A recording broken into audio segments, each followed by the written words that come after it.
2017 साली या महानगरपालिकेची सूत्र तुम्ही भारतीय जनता पक्षाच्या हातात दिली आणि आज जो पुण्याचा विकास आपल्याला दिसतो आहे हा 2015 नंतर आणि 2017 नंतर झालेला दिसतोय। मगाशी दादा सांगत होते पुण्याच्या मेट्रोच्या संदर्भात घोषणा अनेक झाल्या पण चर्चाच सुरू होती, ती मेट्रो काही पुढे जात नव्हती। पुण्यानंतर नागपूरच्या मेट्रोची घोषणा झाली, तिचं कामही सुरू झालं पण पुण्याची मेट्रो अडकली होती। या ठिकाणी आम्ही ठाम निर्णय घेतला आणि कोणाचंही ऐकायचं नाही ठरवलं आणि त्या ठिकाणी मेट्रोचं काम आम्ही सुरू केलं।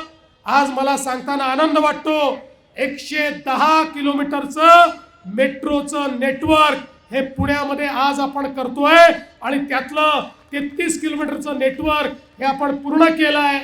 24 किलोमीटरचं आता अंतिम टप्प्यामध्ये आहे आणि एकदा हे सगळं नेटवर्क पूर्ण झाल्यानंतर पुण्यामध्ये दळणवळण जे आहे हे अत्यंत सोपं होणार आहे। त्या ठिकाणी कुठलीही अडचण दळणवळणाची पुण्यामध्ये राहणार नाही। अशा पद्धतीनं पुण्याचं काम आपण हातामध्ये घेतलेलं आहे।